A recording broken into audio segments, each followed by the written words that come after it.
వైజాగ్లో ప్రతి యాక్టివిటీ ప్రతి స్టెప్ భారతదేశ చరిత్రలోనే సక్సెస్ఫుల్గా కస్టమర్స్ మేనేజ్మెంట్ కలిసి జరిగిన దెబ్బని మళ్ళీ మాన్పుకోవడం కోసం ఒక మంచి ప్రయత్నంగా మేము హైకోర్టు ముందు నడవడం జరిగింది. ఏదైతే హైకోర్టులో మా ప్రాపర్టీ సిమ్స్కి సంబంధించి మా కస్టమర్లకు సంబంధించిన ప్రాపర్టీ ఏదైతే ఉందో మా కస్టమర్స్ ల్యాండ్ అడ్వాన్స్ పేమెంట్ కట్టిన కస్టమర్స్ అందరికి అమౌంట్ బ్యాలెన్స్ అమౌంట్కి టోటల్గా కూడా మా బ్యాలెన్స్ అమౌంట్ ఏదైతే మేము పే చేసిన 126 crores పేమెంట్ గాను మా ఆస్తులు ఈరోజు 240 ఎకరాలు మా ఆస్తులు మా దగ్గర ఉన్నాయి.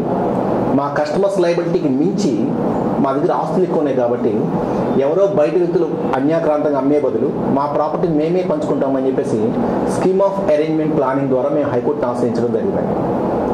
సో అందులో అడుగడుగున 4 years నుంచి సిమ్స్ కస్టమర్స్ అసోసియేషన్ మొత్తం సహకారంతో ప్రతి కస్టమర్ దేవుని సహకారంతో 98% విజయం సాధించుకుంటూ వచ్చాం.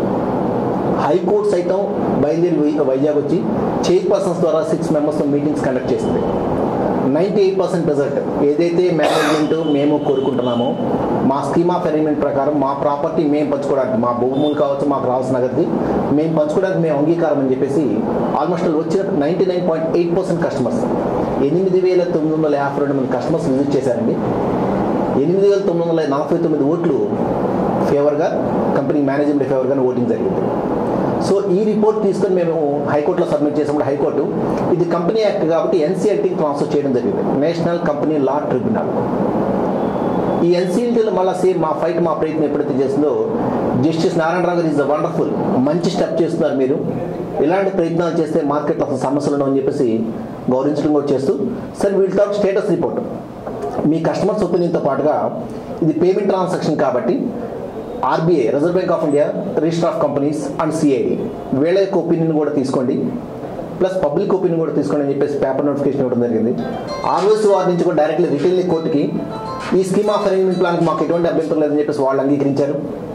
రిజిస్టర్ ఆఫ్ కంపెనీస్ ఆల్సో మాకు ఈ స్కీమ్ ఆఫ్ అరేంజ్మెంట్ ప్లాన్కి మాకు ఎటువంటి అభ్యంతరం లేదని చెప్పేసి వారు అంగీకరించడం జరిగింది. ఈ 2 అంగీకారాలకు ఎప్పుడైతే ఆయన చూసిందో ఎన్సీఎల్టీ కోర్టు వారు రైట్ బాగుంది యాజ్ పర్ కంపెనీ లా ప్రకారం 90% కస్టమర్స్ యొక్క ఎఫిడవిట్ ఫార్మ్స్ అంగీకారం కావాలి కాబట్టి మీ కస్టమర్స్ అందరూ అంగీకారం ఉన్నారు కాబట్టి వాళ్ళ ఎవిడెన్సెస్తో ఎఫిడవిట్ ఫార్మ్ సబ్మిట్ చేయండి. ఏదైతే మేము కోరుకున్న స్కీమ్ ఆఫ్ అరేంజ్మెంట్ ప్లాన్ ప్రకారం ఆ ప్లాన్కి మేము అంగీకరిస్తున్నామని చెప్పేసి ప్రతి కస్టమర్ ఎఫిడవిట్ ఫామ్ ద్వారా మీరు ఆ ఫామ్స్ మొత్తం తీసుకొచ్చి కోర్టు సబ్మిట్ చేసినట్లయితే రేపు 31st లోపు నిర్ణయం తీసుకుంటామని చెప్పేసి కోర్టు వారు ఆర్గ్యుమెంట్ చేయడం నిర్ణయించడం జరిగింది. డేట్ కూడా ప్రతి కస్టమర్ ఏదైతే ఈ రోజు వరకు సహకరించారో ఇదే విధంగా మన నిర్ణయాన్ని కోర్టుకు తెలియజేయడానికి ఆ ఎఫిడవిట్ ఫామ్ ద్వారా మన ప్రతి కస్టమర్ తన డాక్యుమెంట్ జిరాక్స్ పాటు ఎఫిడవిట్ సబ్మిట్ చేసినట్లయితే విజయవంతంగా మన ఆస్తులు మనం వెనక్కి తెచ్చుకుని ప్రతి కస్టమర్ తనకి రావాల్సిన అమౌంట్ పైసాతో సహా భూమి రూపంలో కానీ నగదు రూపంలో కానీ పొందే అవకాశం చాలా దగ్గరలో ఉంది.